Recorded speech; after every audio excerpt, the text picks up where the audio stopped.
Hey, what's up guys? I'm Crystal. Welcome to my channel. Today I'm going to take you back to the beginning of my fitness journey that I started about 7.5 years ago. I'll share with you not only how I was able to drop 35 pounds, but how I was able to keep it off all this time. I'll tell you about all the workouts, the nutrition. I'll give you some tips on how you can get started, as well as how you can maintain long term. So back in early 2015 is when I had my aha moment. I had just had my first baby, and prior to that, I had been in total party mode for like 5 years straight. So before I had gotten pregnant, I was already just kind of slowly putting on the pounds over the years through all of my just eating whatever and also drinking a good amount of alcohol at that time. And I was not exercising in any way. Now, growing up, I never really learned how to cook. We weren't a particularly healthy eating family. I grew up in a house with 8 people, so we were really more concerned with just getting everybody fed. Being sure to eat my fruits and vegetables was just not really something I was introduced to in any meaningful way until I became an adult, and that is just because I kind of sought it out. I mean, we all learned about the food pyramid and stuff growing up, but until it's implemented in your own life, it's really hard to know how to do it. Basically, I didn't really understand how to eat in a nutritious way. So fast forward to like my mid-20s, and I had been just eating and drinking all the things and just having a wonderful time, no exercising. And then I kind of unexpectedly got pregnant at that time. Obviously, I stopped drinking when I became pregnant, but I still didn't really have the knowledge of how to fuel my body properly. So fast forward again, and I had my baby, and I was sitting at about 35 pounds overweight. New motherhood was totally kicking my butt, and I was not feeling confident in any way, shape, or form. I lived with heartburn every single day. Like, I walked around covered in Tums chalk. Something that I'm happy to say went away for me as I changed my diet. Like, I really thought that I was just stuck with having heartburn all my life. I didn't understand that it was a direct result of the food I was eating. I didn't get it. I was a new mother, so of course I had no energy, but low energy had been a problem for me for years. And there was a sense of acceptance at first. I had been through a pregnancy which left my body feeling really weak and left me with even more excess weight to deal with. I didn't even know where I would begin if I wanted to lose weight. I had never exercised at home before. And ultimately, I was just not willing or did not think I could do the work that it would take to get healthier. And then there was that aha moment that I spoke about earlier. What really flipped the switch for me was seeing a photo of myself that someone else had taken. You know, when you're taking photos of yourself, you're making sure you get all the angles and you can just get rid of all the pictures that you don't like. But if someone else takes a picture of you and then you are kind of forced to look at it, especially if they then post it on social media and you're like, it's just like a mirror that you have to look at. Well, I saw this photo of me that someone else had taken. And at first, I got pretty depressed about it and I just kind of wallowed. But then it was just like that switch flipped and I had an epiphany. I actually have control over this situation. I can actually turn this around. I'm the one with that power. I can take the steps I need to lose this excess weight and feel happy and confident again. These were thoughts that started to go through my mind and they made me very excited. I didn't know what I was going to do, but I knew that it wouldn't be anything quick. I realized I was gonna have to make some changes. So I Googled. But the difference was that after I Googled, I took action. Now, I am like many of you in that I had taken action many times before, only to quit the next week or even the next day. But this time it stuck. There were many different factors as to why it stuck for me this time, and I will get into that in just a minute. For me, at the time, being a new mom and not really being able to afford a gym membership, I knew that I was going to have to figure out how to do it at home. So this is when I got my first fitness DVD. I think I got it at Goodwill. This is really like, 7.5 years ago, there wasn't like a ton of like smart TVs around, and just streaming options. And if there were, I didn't know about them. DVDs were the way to go. And if you roll up into a Goodwill, even now, there's a ton of them in there. I started with Jillian Michaels' 30-Day Shred DVD. Oh my God, that was so long ago. I couldn't even tell you what the workouts were like. But I started and I quietly moved through. Around the same time, I started to use an app to track my calories in and calories out. Tracking my calories this way really worked well for me in the beginning, and little by little, the pounds started coming off. In the long term, I don't really think that constantly tracking every single thing you're putting into your body is a sustainable way to go. But for me, it was very effective in getting those initial pounds off. And it taught me a lot about different foods, like how much I should be eating and which foods give you more bang for your buck. Hint, hint, it's fruits and veggies. So I finished the 30-Day Shred program, and then I moved on to another Jillian Michaels program called 6 Weeks to Six Pack.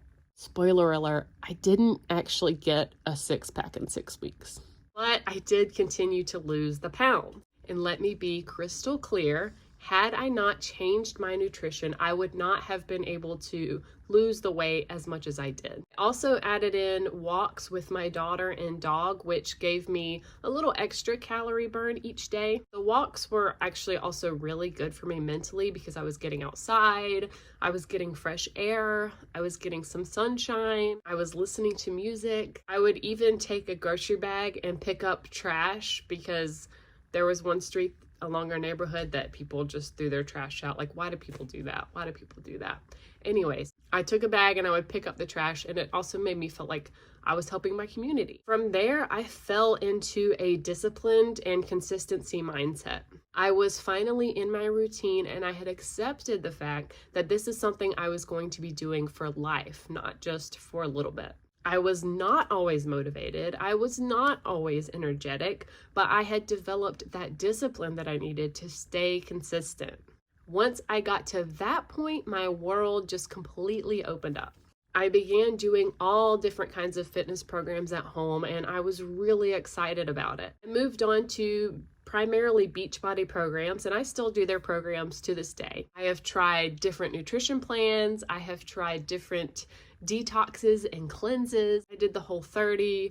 I did the Ultimate Reset, which is a 21-day detox. I did the 3-day Refresh, which is like a 3-day cleanse, and all of them had varying results. So what do I rely on these days for my nutrition? I'll get to that in a minute. But almost all of these different nutrition programs that I tried added value for me.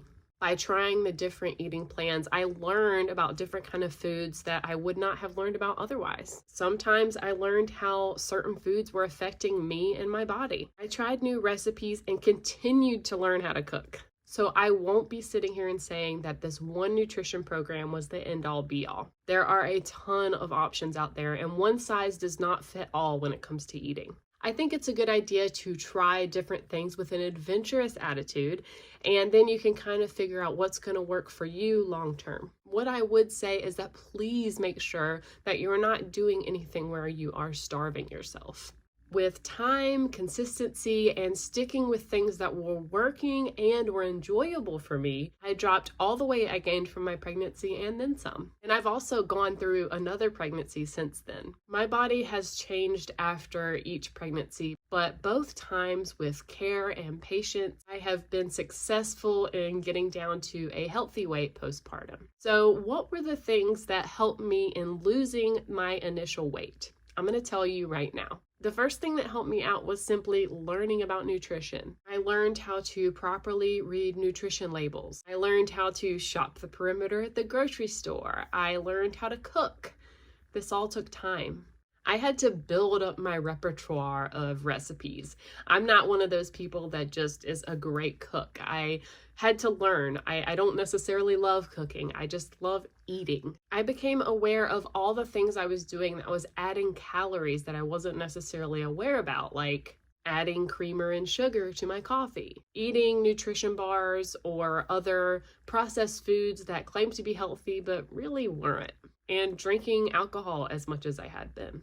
Another thing that helped me in the initial phase of my journey was making a vision board with inspirational sayings and pictures that would keep me inspired. And I was able to expand on the vision board because I did this thing where for every week that I stayed consistent with my exercise and nutrition, I would add something else up onto that vision board. So it kind of became a reward for myself. And as I watched the vision board grow, it kind of gave me a visual for how long I had been working towards my goals. The weekly act of adding something up onto my vision board became a reward in itself. The next thing that helped me succeed initially was taking progress photos. This is really kind of a hard part in the beginning because you're in a place where you're not really wanting to take photos of yourself. But definitely take those photos. You don't have to share them with anyone ever. You don't want to be relying on just the scale for your progress. You just don't. That leads me to another thing that I did to help give me a more complete picture of my progress, and that was to take body measurements. Remember, muscle weighs more than fat. There are so many factors that can influence your weight. So if you're going to be keeping up with your weight, make sure you're tracking your progress in other ways as well. Body measurements are another great way to do this. And as far as checking your progress by way of photos or weight or measurements, I recommend doing this no more than once a week. And if you can, even go out to once a month. Or if you're taking on a particular fitness program, wait until the end of the program to check your progress. Now let's talk about what kind of things I've done more long-term to help maintain and avoid gaining the weight back. So these days, I'm at a point where I have a pretty good idea of how I need to be eating each day. Obviously, one way I maintain is by staying consistent with my workouts. And I share about the workouts that I'm doing daily right here on YouTube. If you want to see more about what I'm doing in my workouts on a day-to-day basis, hit the subscribe button so that you can get more of a look at what I'm doing at any given time. Now, when it comes to eating, if I fall off the wagon, it's not uncommon for me to go back to one of those nutrition programs that I did originally to kind of get a better grasp on what I need to be eating day to day, just a little bit of a reminder and to get back on track. But I'm going to tell you a few ways that I try to maintain in a sustainable way. First off, I try to be mindful about non-healthy treats. For me, that's sweet stuff, especially chocolate, and also alcohol. Although I don't really have the physical tolerance like I used to for alcohol, or really even that much of the desire to drink it, so it's not too much of a struggle for me these days. I'm too tired for that, y'all. When I'm going to indulge, I don't have like a full-on cheat day where I'm just like shoveling everything in. I don't want to binge a bunch of crap in one day. Instead, I spread the crap throughout the week. I will have a couple sweet treats when I'm really feeling it.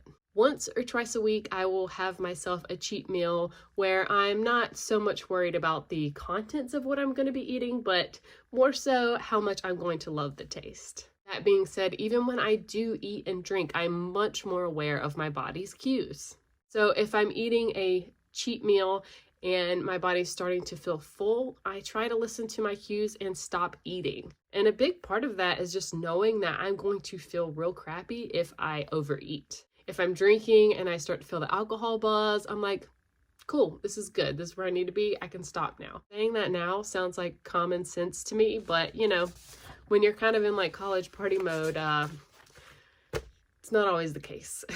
If I'm on vacation for a few days and I start to feel that heartburn again, I know that's my body's way of telling me like, hey, you need to change something that you're doing. Like, try something different for a minute. Hey, go eat a carrot. Drink a glass of water. Maybe skip the dessert today. I try not to let there be any guilt involved. So I guess it's a very intuitive way of eating. And for me, it took some education and self-awareness practice to know what I need to do for my body when it's feeling a certain type of way. Another thing that keeps me going longer term is when I share my journey. Now, for me, I super share my journey because I'm here on the internet sharing my journey with all of you every day. But you can share in a way that works for you. You can tell your partner, a parent, a sibling, a coworker, a friend. Heck, you could even just share it with yourself by writing it down in a journal. However you do it, sharing will not only help to keep yourself accountable, but it will also help to solidify your commitment in your own mind. And who knows, you may just inspire someone else to start their own journey. As far as maintaining exercise, being able to keep the fun in fitness has been huge for me. It started with just taking on fitness programs so that I had a goal that I was working towards. Starting a new program was and still is very exciting for me. Another thing is that I try to be open-minded about trying new and different styles of fitness training. If someone would have mentioned a bar workout to me 4 years ago, I would have had no idea what they were talking about. But then I did a bar program, and now bar is up there as one of my favorite ways to work out. Not long ago, I did my first boxing program. Find the fun in it for yourself. It could be walks outside, dance, fitness, yoga, cycling, group exercise. Whatever it is, do something that you find enjoyment in so that will be even easier for you to stick with it. In regards to eating, one way that I stay on track is I continue to try new recipes. I would just like to say that when I first started out, I ate the same salad for dinner for years. And I was able to do it for a while, but inevitably I got sick of it. I still can't eat chicken breasts that have been baked in the oven. But it's not like that anymore. I still have my salads from time to time, but not every night. And in the past few years, I've embraced my role as dinner cook, and I continue to seek out and try new meals. One thing I absolutely have to do every week is make my meal plan for the following week. That is as simple as setting a reminder on my phone. Every Wednesday it pops up, make your meal plan. You have to have things planned out, or else you're going to be ordering pizza for dinner, going through the drive-thru, which is fine every once in a while, but you want to stay consistent, you need a meal plan. Learning about cooking has been such a game changer for me. We have our go-to dinner meals, which we call the hits, and I still end up making the hits in a bit of a cycle, but every once in a while I will branch out and try a new recipe, and then we will kind of find something that the whole family likes and that I can throw into the rotation. Slowly but surely, I'm continuing to build up my food knowledge and adding in new things so we don't get bored. And I spoke about this a little earlier, but it's worth elaborating that sometimes I do have to go back to one of the nutrition programs that I had used in the beginning and spend some time there so that I can reconnect with my healthy ways of eating. Sometimes you get off track. Sometimes you get into eating habits that you're not really fully aware of. I know for me, sometimes it can be mindless eating or emotional eating, and I need an opportunity to become aware of those habits so that I can break the cycles. Also, I did kind of have to start a new weight loss journey after my second pregnancy. So that was another time that I jumped back into a nutrition program so that I could get any unneeded weight off. My weight actually never got back down to what it was pre-pregnancy with my son, but I feel like now I'm at a good weight with a good balance. Another way to maintain is to be sure that you are celebrating non-scale victories. The scale can really screw with your mind, so please be aware and be careful with that. Plus, the whole point is to get to a body size that is right for you and that you can maintain long term. So you're not always going to be needing the scale, right? So be sure that you are celebrating non-scale victories as well as actionable steps that you actually have control over. Celebrate making a plan for yourself to get started. Celebrate going on that first walk. Celebrate that you can do a push-up on your toes. Celebrate that you started or finished a fitness program. Celebrate your clothes fitting better. Celebrate someone complimenting your commitment. Celebrate not having physical diet-related symptoms that you once had, like heartburn. Celebrate inches lost. Celebrate feeling confident in your choices. And if you want some ideas of how you can celebrate without food, check out my video, Fitness Tips for Beginners, where I share a super long list of non-food celebration ideas. Because that's it, you guys. That's the end of my video. I hope you enjoyed this video. Best of luck to you on your journey. Please comment below if you want to share any insight of your own journey or if you have any questions or anything to add for this video. I so appreciate your support. Thank you so much for watching and have a great day. Bye.